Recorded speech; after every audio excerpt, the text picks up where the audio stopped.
Magandang araw.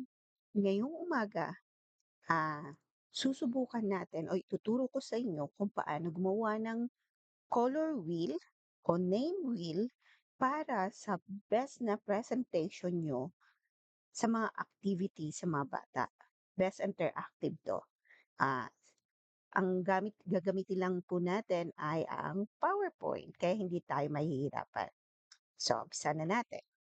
Ngayon, punta tayo sa, open natin ng PowerPoint.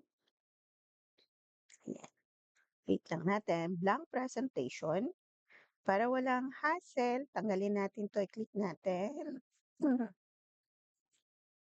Burahin po natin, and then para walang ano, pagkatapos mag-insert tayo ng chart. Punta tayo sa chart. S Siyempre, punta tayo sa pie, yan, okey natin. Mag-o-automatic yan, ayan, lalabas na itong, first and second column. Dito sa first column, i-input natin ang pangalan ng mga estudyante natin. Halimbawa, ang mga estudyante ko ay si 1, si 2, si 3, si 4, si 5, si 6, 7, 8, si 9, tapos si Gis. Yan. So, meron akong 10 estudyante para maging equally divided ang kanilang ano, lagyan natin ng 1 to. Mapapansin nyo, nagkakaroon ng, oops, division. Yan. Tapos burahin natin ito. Okay, tapos i-X natin. Ayan na ang ating graph.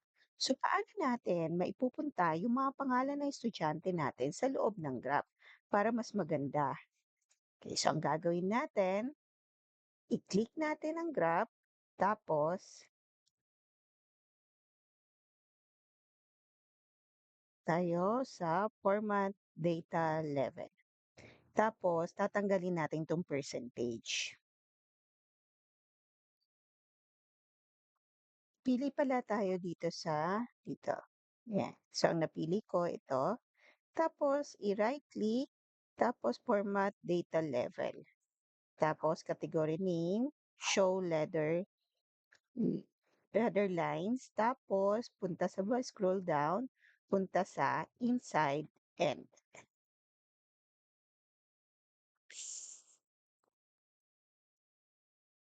Ito sa inside. Tapos, punta sa home para ayusin ang font. So, halimbawa, Bookman. Okay, ang gusto mo, tapos yung kulay ay puti kasi hindi masyado makita. Tapos, medyo lakihan mo siya para mabasa. Yeah. So, meron na tayong pangalan sa loob ng color wheel. So, ano naman ang next natin gagawin?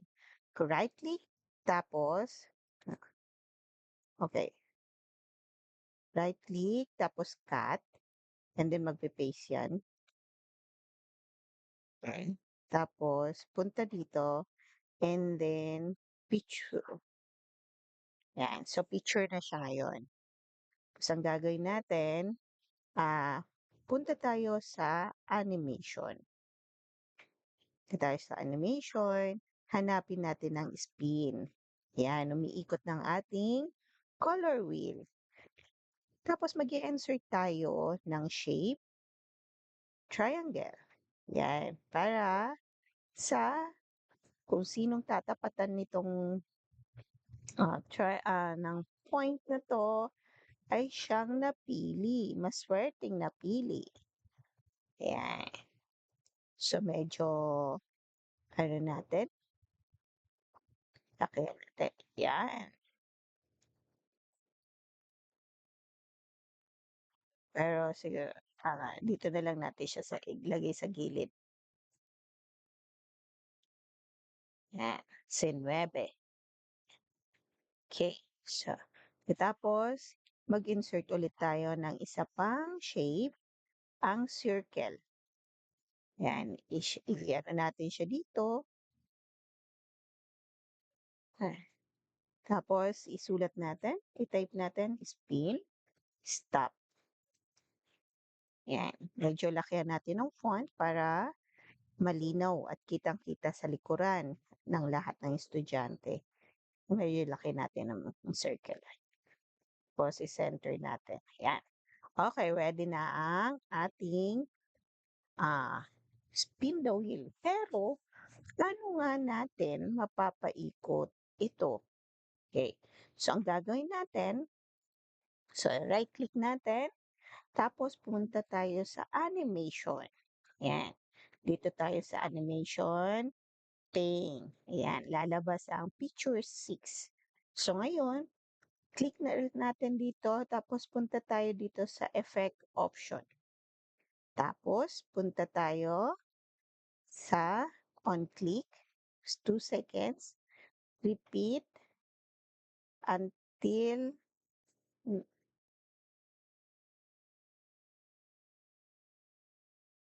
next click. Yan. Tapos, start effect on click. Yan. O, dito sa oval, yung oval na may spin stop. Yan. Okay, so nag-ano na.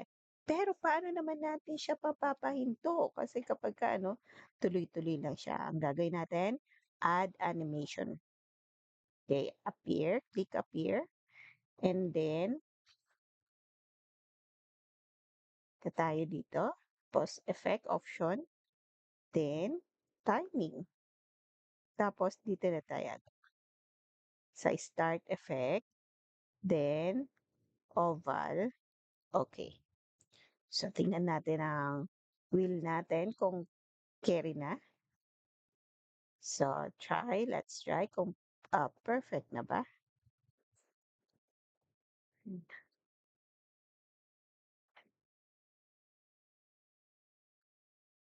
Okay.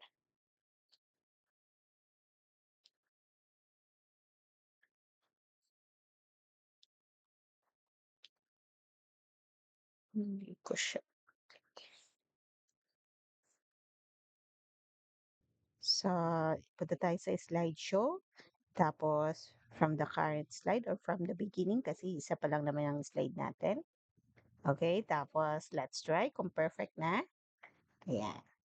Okay, stop. Okay, sa 9 ulit. Stop sa 3. Ayan. So, ayan na. Ready na ang color wheel mo para sa interactive o aktibong klase na magagamit mo. Muli, maraming salamat. Like and share.